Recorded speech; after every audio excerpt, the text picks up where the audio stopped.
Did you know that the foundation of the Catholic Church might not be what you were always taught? You may have been told that it began with a man named Peter, the apostle of Jesus. But what if I told you that the real story is much deeper and, in some aspects, even contradictory?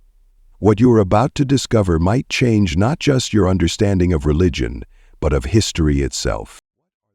For the first time, we're going to uncover the hidden political maneuvers, power struggles, and strategic decisions that shaped one of the world's most powerful institutions. This isn't just another historical account. It's a deep dive into evidence that challenges everything we thought we knew about the Church's origins. To bring you this groundbreaking analysis, I've spent 3 years examining ancient manuscripts, studying historical records from the Vatican archives, and analyzing archaeological findings from early Christian sites. I've cross-referenced over 200 historical documents, including recently discovered texts that shed new light on the Church's earliest days. This investigation has revealed fascinating contradictions between official Church history and historical evidence. By the end of this video, you'll gain unprecedented insight into how a persecuted religious movement transformed into one of history's most powerful institutions. You'll discover the hidden political strategies, suppressed texts, and controversial decisions that shaped the Church as we know it today, knowledge that will fundamentally change your understanding of this influential institution's origins. Part 1. Peter's role, myth versus reality. Imagine a dusty afternoon in ancient Jerusalem. A group of fishermen huddles around a charismatic teacher named Jesus. Among them stands Simon, soon to be known as Peter, a rough-handed fisherman with calloused palms and weathered skin. The air is thick with tension as Jesus turns to him and utters the famous words that would echo through centuries. "You are Peter, and upon this rock I will build my church." This moment, recorded in Matthew 16:18, has long been considered the foundation of the Catholic Church. But let's delve deeper into the historical context that surrounds this pivotal event. Jerusalem in the first century was a powder keg of political and religious tensions. The Jewish people lived under Roman occupation, yearning for a Messiah who would liberate them. Various religious factions, Pharisees, Sadducees, and Zealots, competed for influence among the people. In this volatile environment, Peter, whose original name was Simon, emerged as one of Jesus' closest disciples. But here's where the story becomes intriguing. The biblical accounts paint a complex picture of Peter that differs significantly from later church tradition. In the Gospels, we see a man of contradictions, brave enough to walk on water toward Jesus, yet fearful enough to deny him 3 times before the rooster crowed. The same Peter who boldly proclaimed Jesus as the Messiah would later be called Satan by Jesus himself for opposing the idea of Christ's suffering. The historical evidence reveals something even more fascinating. While Catholic tradition positions Peter as the first pope and supreme leader of the early church, the Book of Acts tells a different story. In the earliest days of Christianity, leadership appeared to be more collective than hierarchical. The Jerusalem Council, perhaps the most crucial meeting in early Christian history, shows James, Jesus' brother, presiding over the assembly, not Peter. Even Paul, in his letter to the Galatians, describes confronting Peter publicly over his inconsistent behavior regarding Gentile Christians. Archaeological discoveries have added another layer to this mystery. Excavations beneath St. Peter's Basilica in Rome, intended to confirm Peter's burial site, have yielded controversial results. While the Vatican maintains these are Peter's remains, scholars debate the evidence's authenticity. More intriguingly, recent archaeological findings in Jerusalem suggest that the early Christian community there, led by James, maintained practices much closer to Judaism than the version of Christianity that would later emerge from Rome. But perhaps the most compelling evidence comes from the early Christian documents themselves. The term pope, or any suggestion of a supreme leader, is notably absent from first-century Christian writings. In fact, the earliest Christian communities appear to have operated more like a network of independent congregations, each with its own local leadership structure. The letters of Paul, our earliest Christian documents, never mention Peter having any supreme authority over other apostles or churches. So why has Peter's role been so dramatically amplified in Catholic tradition? The answer lies in the complex political developments of the 2nd and 3rd centuries. As Christianity spread throughout the Roman Empire, the need for centralized authority grew. The Church in Rome, capitalizing on its location in the imperial capital and its claimed connection to Peter, gradually asserted increasing authority over other Christian communities. This brings us to a crucial revelation. The transformation of Peter from apostle to supreme pontiff was a gradual process, driven more by institutional needs than historical reality. The simple fisherman from Galilee became, through centuries of carefully crafted tradition, the cornerstone of papal authority. Yet the historical Peter, brave, flawed, and deeply human, tells a far more compelling story than the mythological figure who emerged from later church tradition. But if Peter wasn't the sole architect of the Catholic Church as we know it today, how did this massive institution emerge from its humble beginnings? The answer lies in the dangerous streets of ancient Rome, where a small group of persecuted believers would soon face challenges that would either destroy their faith or transform it into something far more powerful than they could have imagined. Their story of survival and transformation would change the course of human history forever. Part 2. From Persecution to Power. Imagine Rome in the 1st century, a sprawling metropolis of marble temples and crowded streets, where incense from pagan sacrifices filled the air and the golden eagles of imperial power watched over every corner. In this world of gods and emperors, a small group of believers gathered in shadows, marking their meeting places with hidden symbols. A fish scratched into stone, a cross concealed within ordinary graffiti. These were the early Christians, and their story of survival is more extraordinary than most people realize. Picture this: a wealthy Roman merchant's home in the year 64 AD. In its basement, dozens of people huddled together, their voices barely above whispers as they share bread and wine in remembrance of their Lord. Above them, the city bustles with life, but they dare not raise their voices. Discovery meant certain death. This wasn't paranoia, it was survival. Emperor Nero had just blamed Christians for the great fire that devastated Rome, unleashing a wave of persecution that would stain the streets with martyrs' blood. Historical records tell us that Christians were wrapped in animal skins and torn apart by dogs, crucified along the Appian Way, or turned into human torches to light Nero's gardens at night. Yet something remarkable happened. Instead of destroying this fledgling faith, persecution made it stronger. The Roman historian Tertullian would later write, "The blood of martyrs is the seed of the Church." Each public execution created new converts, as Romans watched in amazement how these Christians faced death with unshakable courage. But how did they survive? The answer lies beneath the streets of Rome itself. In the vast network of catacombs, underground burial tunnels stretching for miles, Christians found sanctuary. Archaeological discoveries have revealed these tunnels weren't just for the dead. Hidden chambers show evidence of secret meetings, ancient graffiti depicting the Eucharist, crude altars carved from stone, and the earliest known images of Jesus Christ. These communities developed sophisticated systems of communication and support. Wealthy believers, especially women of noble families, used their positions to protect others. The story of Priscilla, a noble Roman matron who converted to Christianity, exemplifies this. She transformed her villa into a secret church, using her social status as a shield while helping to build a network that would eventually span the empire. The persecution wasn't constant, it came in waves. Some emperors, like Marcus Aurelius, viewed Christians as politically dangerous. Others, like Decius, saw them as a threat to traditional Roman values. Each wave of persecution forced the Church to adapt and organize. Leaders emerged not through formal appointment, but through their ability to keep communities together under pressure. One of the most fascinating aspects of this period was the development of secret codes and symbols. The famous ichthys, the fish symbol, wasn't just a religious emblem. It was a secret password. One person would draw half the fish in the dirt, and if the other person completed it, they knew they were among friends.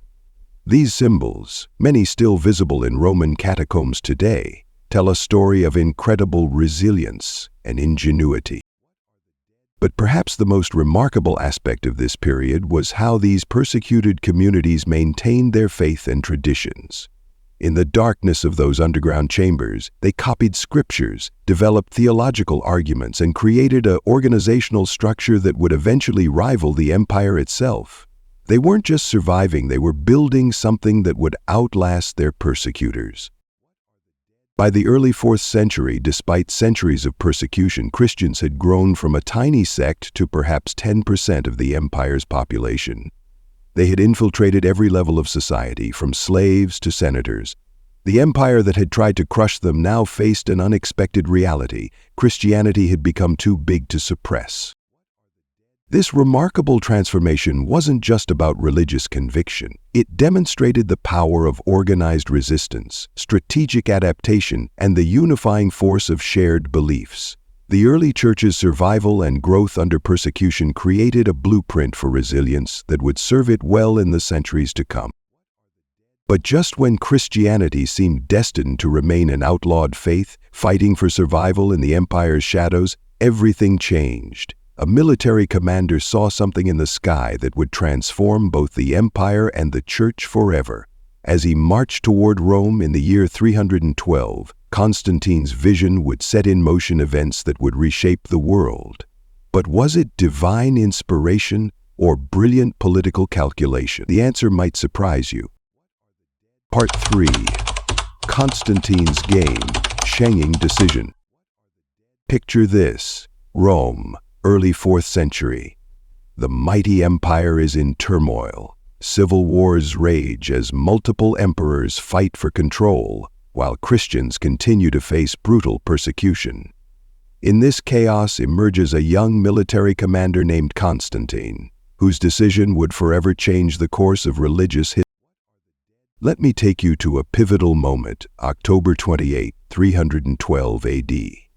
Constantine's army stands at the Milvian Bridge facing a force twice its size led by his rival Maxentius. The fate of Rome hangs in the balance. But something extraordinary happened the night before the battle, something that would reshape the relationship between politics and religion for centuries to come. According to historical accounts, Constantine experienced a mysterious vision. He claimed to see a brilliant cross of light in the sky, accompanied by the words, "In this sign you shall conquer, in hoc signo vinces." The next day, he ordered his soldiers to paint Christian symbols on their shields, a radical departure from traditional Roman military practices.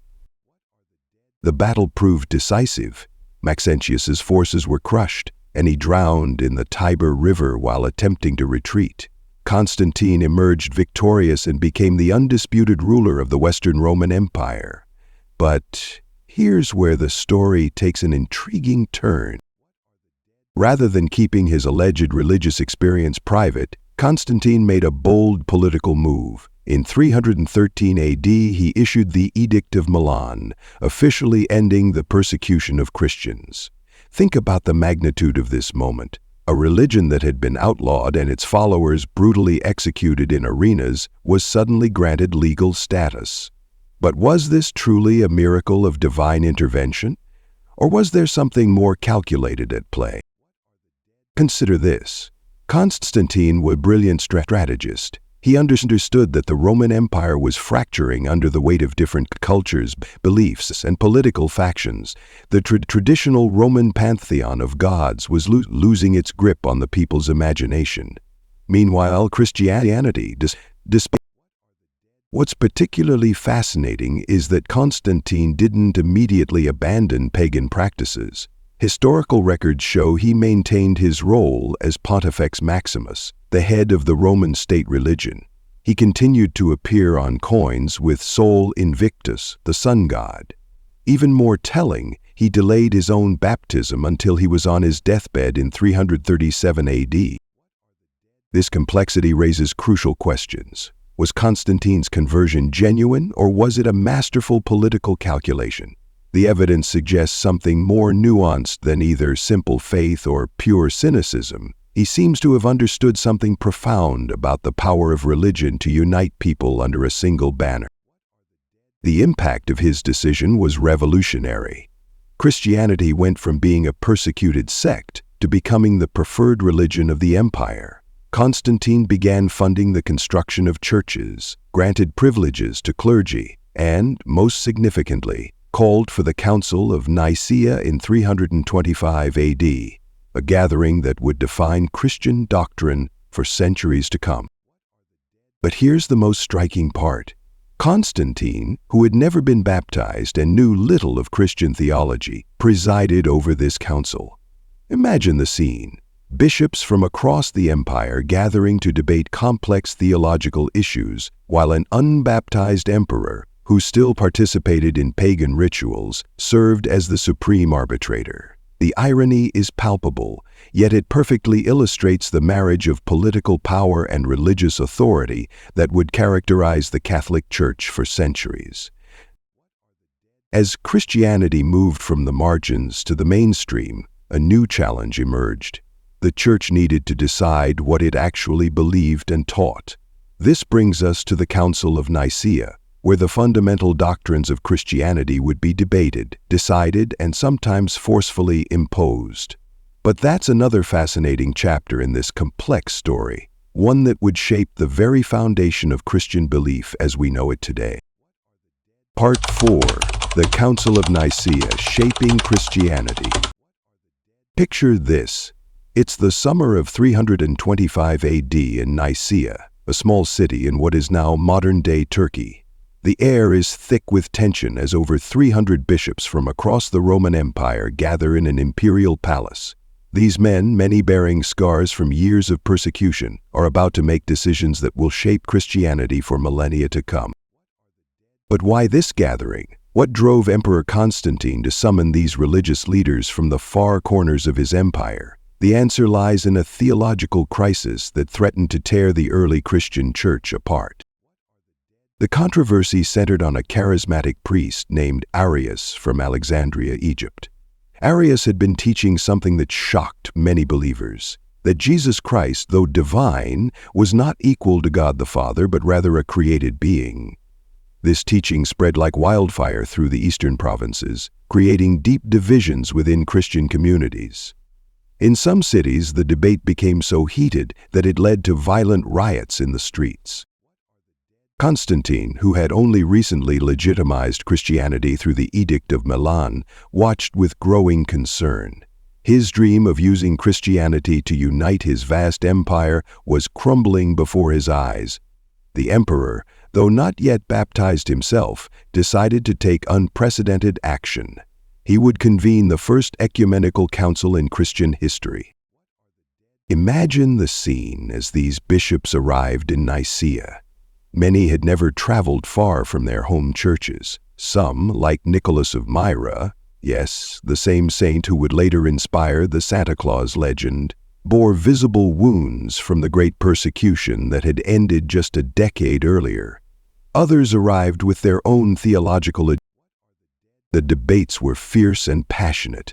Arius defended his position with eloquence, citing scriptural passages like Proverbs 8:22, "The Lord created me at the beginning of his work."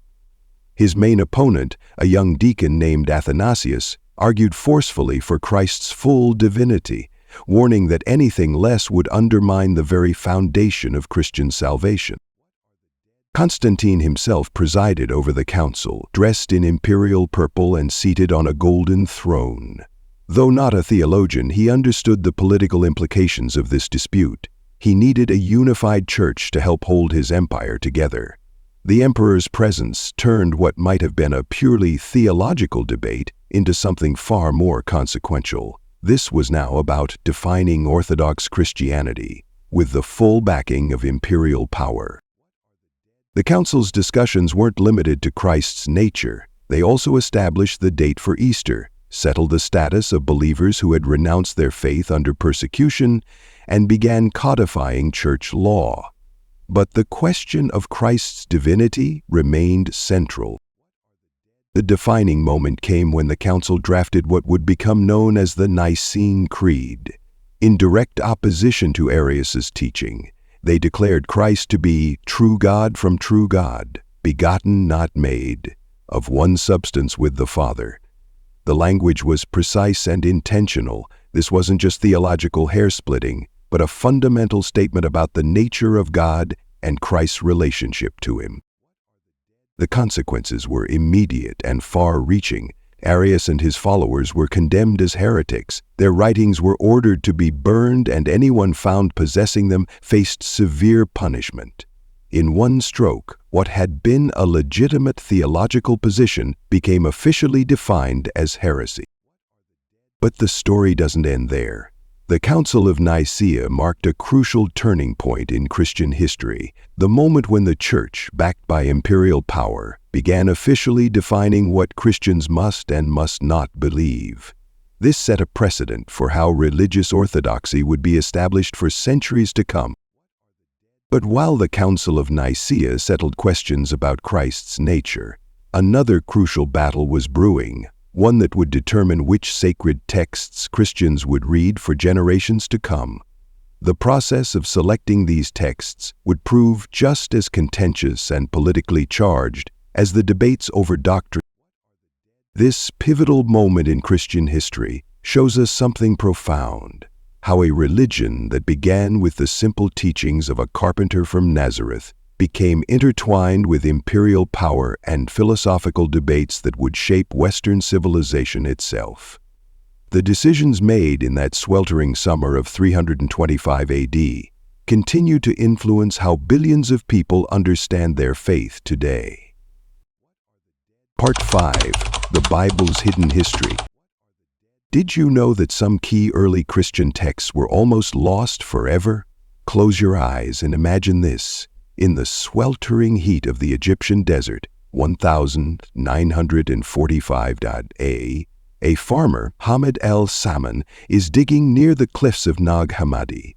His shovel strikes something hard, not rock, but an ancient sealed jar. Inside lies a treasure that would shake the foundations of religious history. 13 leather-bound books containing over 50 ancient texts, many of which tell radically different versions of Jesus' teachings. But let's step back even further to the pivotal moments when the Bible as we know it was taking shape. Picture this. The year is 367 AD. The streets of Alexandria are bustling with scholars, merchants, and religious leaders. In his candlelit chamber, Bishop Athanasius is writing a letter that will change history. The first official list of books that should be included in the New Testament. But why this particular collection, and more importantly, what about the texts that were left out? The story grows even more intriguing when we look at what was happening behind the scenes. Christian leaders from different corners of the Roman Empire were engaged in fierce debates about which writings truly captured Jesus' message. Imagine these men traveling for weeks across treacherous lands to attend councils where they would argue passionately about divine truth. The stakes were enormous. Their decisions would shape the beliefs of billions for centuries to come. Consider the Gospel of Thomas, discovered at Nag Hammadi. This text contains 114 sayings attributed to Jesus, some familiar, others startlingly different from what we know. In one passage, Jesus speaks of a secret knowledge that leads to salvation, a concept that directly challenged the emerging Orthodox view. Why was this gospel, potentially written as early as the other four we know, excluded from the Bible? The answer lies in the political and theological battles of the early church. By the 4th century, Christian leaders were struggling to establish a unified doctrine. The Gnostics, who believed in personal spiritual knowledge over institutional authority, posed a significant threat to this unity. Their texts, including the Gospel of Thomas and the Gospel of Mary Magdalene, suggested that individual believers could find divine truth without the Church's mediation. a dangerous idea for an institution seeking to consolidate its power. But here's where the story takes an even more fascinating turn. The process of selecting biblical texts wasn't just about spiritual truth, it was deeply intertwined with power struggles and political maneuvering. Emperor Constantine, who had legitimized Christianity, wanted a unified religion to help hold his empire together. The Council of NAA in 325 AD wasn't just about defining Jesus' divine nature. It was about creating a standardized version of Christianity that could be controlled and managed. The evidence of this political influence becomes clear when we examine the fate of texts that questioned hierarchical authority. The Gospel of Mary Magdalene, for instance, portrayed a woman as one of Jesus' closest disciples and recipients of special revelations. In a time when church leadership was becoming exclusively male, such a text was problematic. It was systematically suppressed, along with other writings that didn't align with the emerging Orthodox position. Think about this. What we know as the Bible today represents just a fraction of early Christian writings. Hundreds of texts were in circulation during Christianity's first centuries. Some were deliberately destroyed, others hidden away by believers who couldn't bear to see them lost. The Nag Hammadi discovery gives us just a glimpse of this lost library of Christian thought. The most shocking revelation? Many of these heretical texts may have been just as ancient and authentic as the canonical Gospels. Some scholars believe they might even preserve teachings that were part of the earliest Christian communities.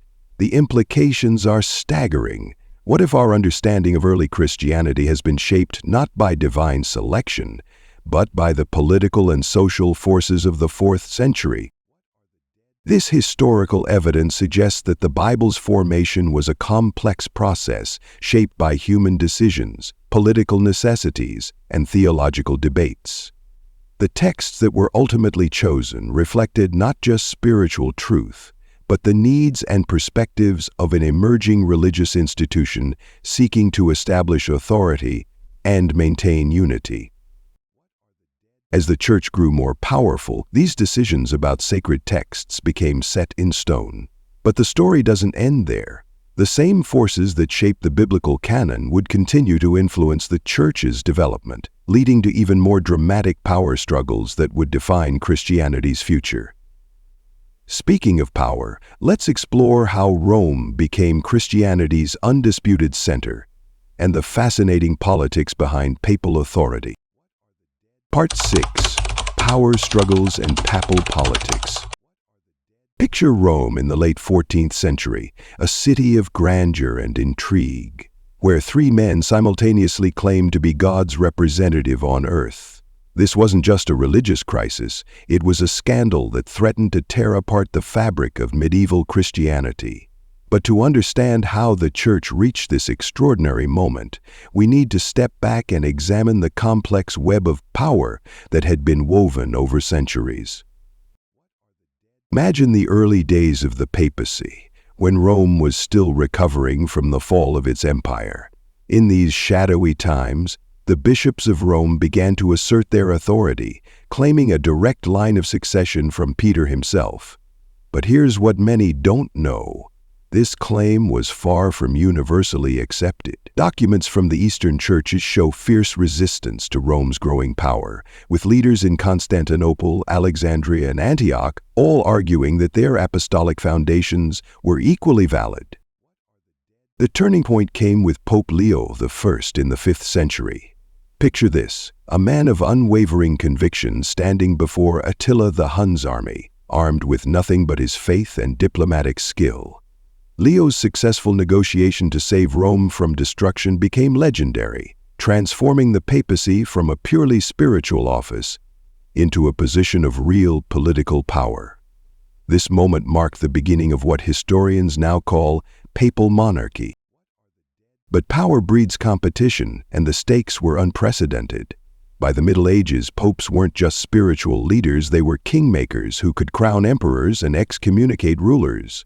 Consider Pope Gregory VII, who in 1077 forced Emperor Henry IV to stand barefoot in the snow for 3 days, begging for forgiveness. This wasn't just about religious authority. It was about raw political power on a scale that would make modern politicians envious. The ultimate crisis came with the Western Schism 1378-1417. Here's the shocking scene. One pope in Rome, another in Avignon, France, and later a third in Pisa, each claiming to be the true successor of Peter, each commanding their own loyal following. Imagine the confusion of ordinary believers torn between competing claims of divine authority. Churches in the same city might answer to different popes, while families found themselves spiritually divided. Recently discovered letters from this period reveal the depth of the crisis. One French bishop wrote, "How can we know which pope speaks for God when each claims the other is the Antichrist?" The situation became so complex that even saints found themselves on opposing sides. St. Catherine of Siena supported the Roman pope, while St. Vincent Ferrer backed the Avignon papacy. The resolution finally came at the Council of Constance 1414141418, but not before the Church had to grapple with a fundamental question: who has the authority to judge a pope?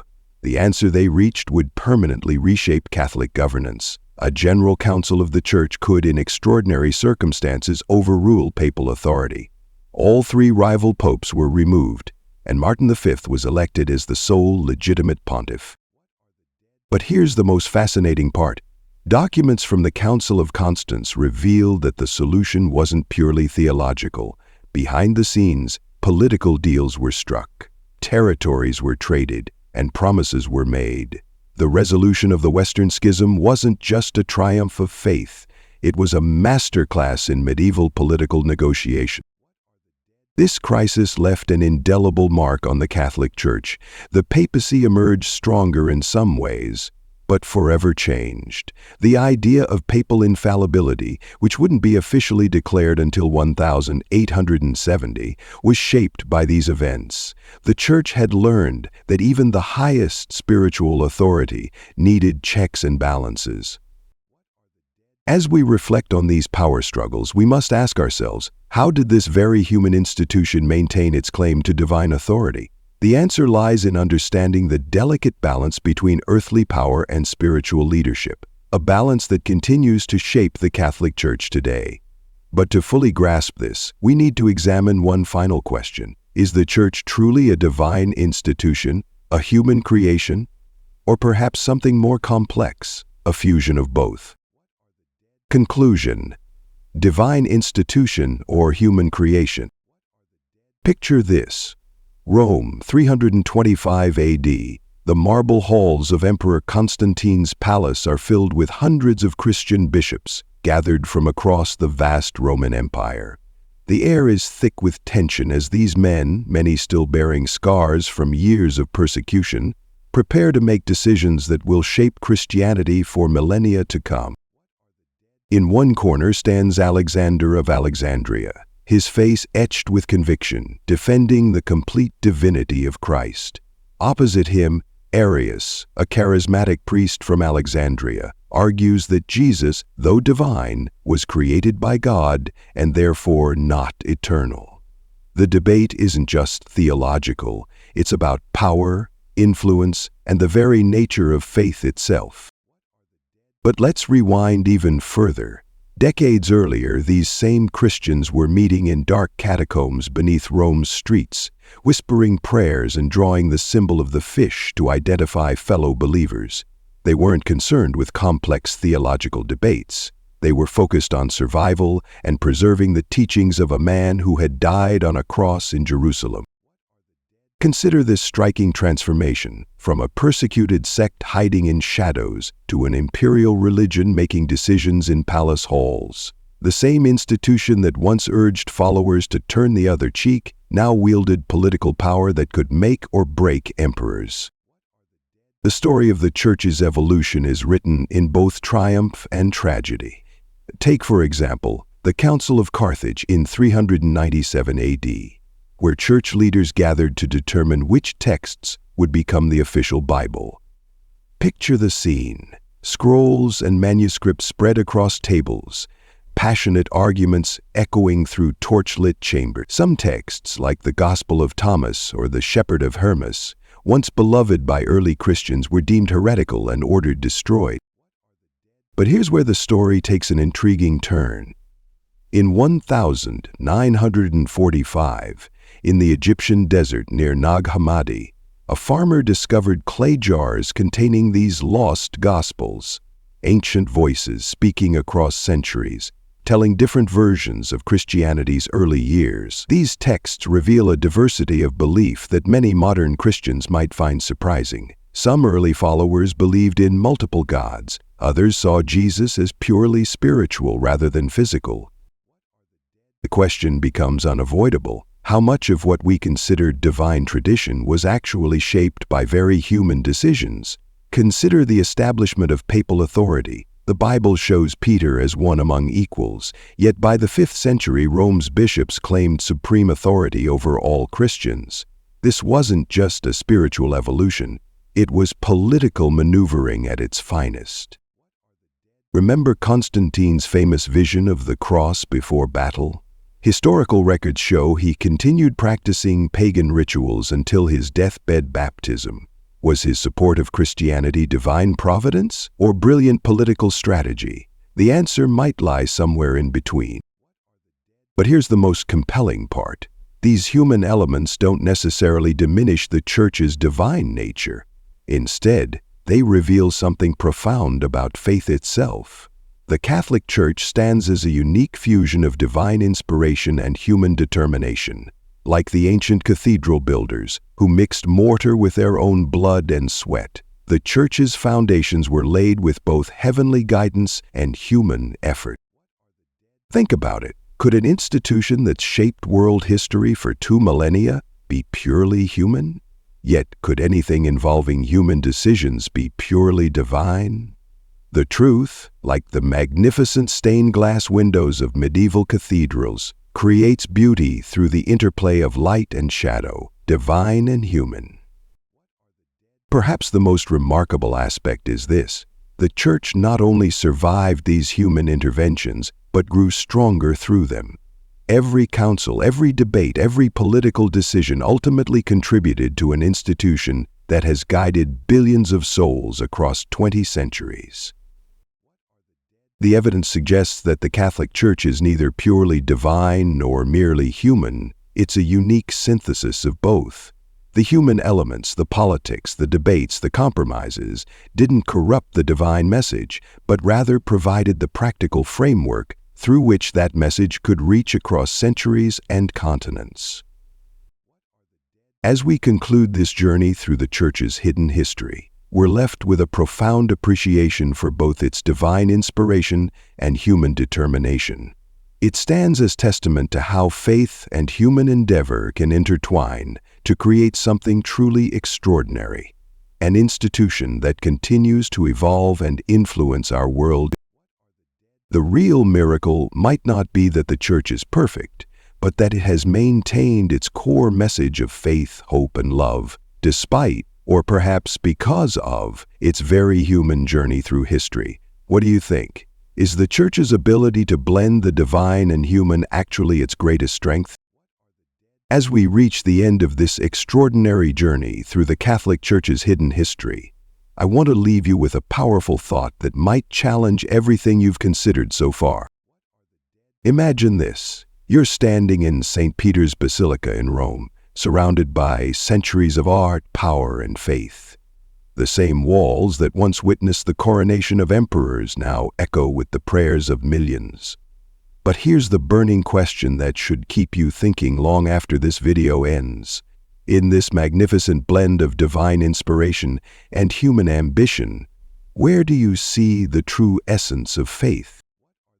We've uncovered secrets that few have dared to discuss, from the political masterminds who shaped early Christianity to the lost Gospels that could have changed everything.